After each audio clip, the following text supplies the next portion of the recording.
জন্য কমপক্ষে 100 মানুষ না হইলে হইবে না এমন কোনো নিয়ম নেই, এমন কোনো সিস্টেম কোরআনে নাই, কথা নাই। বরং আল্লাহ নবী সাল্লাল্লাহু আলাইহি সাল্লাম বলছেন ফাওয়াল্লাহি লা আন ইয়াহদিয়াল্লাহু বিকা রাজুলান ওয়াহিদান খায়রুল লাকা মিন হুমুরিন নাআম। আল্লাহর নবী সাল্লাল্লাহু আলাইহি সাল্লাম বলেন, আল্লাহর কসম, তোমার দ্বারা একজন ব্যক্তি আল্লাহর রাস্তা পাওয়া, হেদায়েত পাওয়া, গোটা আরবের সবগুলো দামি উট তোমাকে হাদিয়া দেওয়ার চাইতে কোটি গুণে বেশি উত্তম। কয়জন লোক? একজন, সির্ফ একজন। আমার 30 বছর বলার দ্বারা যদি একজন মানুষ আল্লাহকে পায়, এই 30 বছরের বিনিময়ে হতে পারে আমার নাজাতের জন্য ওই একজনই যথেষ্ট। কোরআন শরীফে আছে, মিয়া সাহেব, কোরআনুল কারীমের মধ্যে আছে, আপনারা হুজুরদেরকে জিজ্ঞাসা করেন। আমনগো ইমাম সূরা ইয়াসিনের মধ্যে একটা ঘটনা আছে। 3 জন নবী, 3 জন রাসূল একটি এলাকার মানুষকে, ওনারা আল্লাহর রাসূল, 3 জন রাসূল লাগাতার দিবানিশি মানুষকে আল্লাহর দিকে ডাকছেন। 3 জনের সম্মিলিত প্রচেষ্টায় কালেমা পড়ছে সির্ফ একজন। কয়জন? একজন। যা আমিন আকসাল মদিনাতে রাজুলুন, রাজুলুন কয়জন? একজন। অথচ রাসূল 3 জন। ফাআজ্জাজনা বিসালিসিন, এই যে ফাকালু ইন্না ইলাইকুম মুরসালুন। আল্লাহ বলেন, প্রথম দিছিলাম 2 জন, পরে আরো একজন দিয়া মোট 3 জন পুরাইলাম। 3 জনে মিলে বলছে, হে আমাদের জাতি, আমরা 3 জন তোমাদের নিকট আল্লাহর রাসূল। 3 জনের দিবানিশি মেহনতে ইমানদার হয়েছে শুধু একজন। ওয়াজা আমিন আকসাল মদিনাতি রাজুলুন, এই একজনে, ওই একজন লোক যেদিন নিজের কালেমা প্রকাশ করছে, পুরা জাতি ওনারে ধইরা মারতে মারতে ওইখানেই শহীদ করে ফেলছে,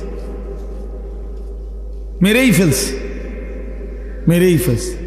ঠিক যখন ওনার জান কবজ হয়, তাফসীরের মধ্যে আছে আল্লাহর ফেরেশতারা জান্নাতের ঘর ওনার চোখের সামনে তুলে ধরছে। আর ফেরেশতারা বলছেন, কিলা দুখুলিল জান্নাহ, হে আল্লাহর বান্দা, এই মুহূর্তেই জান্নাতে ঢোকো। ও দুখুল, ও দুখুল, কিলা দুখুলিল জান্নাহ, এখনই জান্নাতে ঢোকো।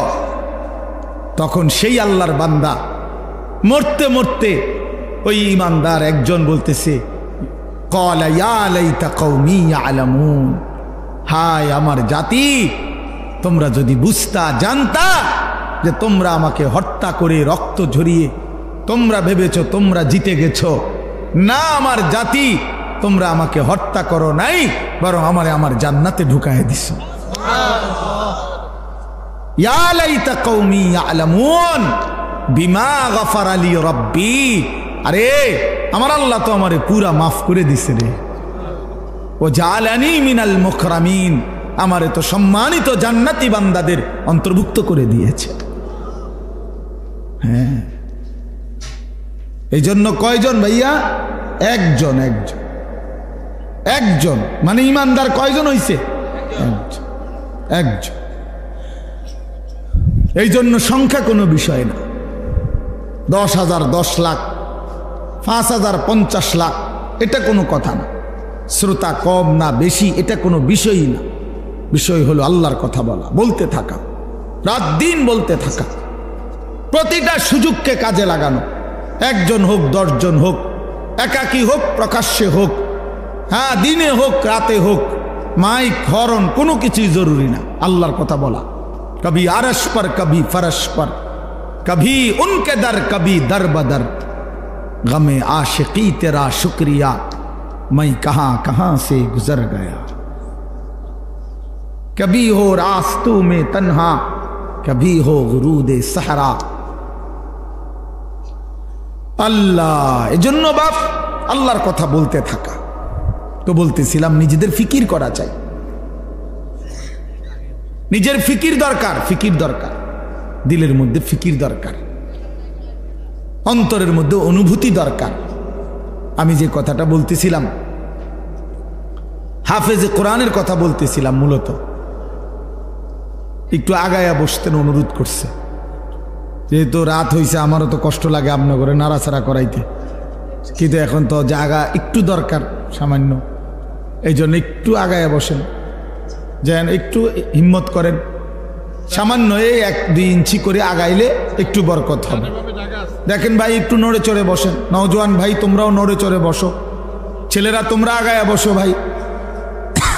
আল্লাহ তাআলা কোরআনে বলছে, তুমি যদি আমার বান্দাকে জমিনে জায়গা দাও, প্রশস্ত করে দাও একটু জায়গা, আমি তোমার অন্তর প্রশস্ত করে দেব।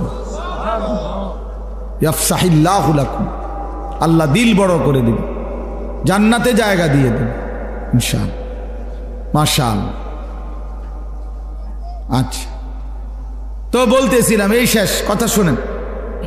তাইলে আমার উদ্দেশ্য ছিল ওই মাঝখানে কথা আবার বদলাইয়া ফেলছি, হলো মোবাইলের কথা বলতে গিয়ে বলতেছিলাম আর কি, যে কেবল অন্যকে দেখানোর ফিকির এটাই যথেষ্ট না ভাইয়া, নিজের ফিকির করা দরকার।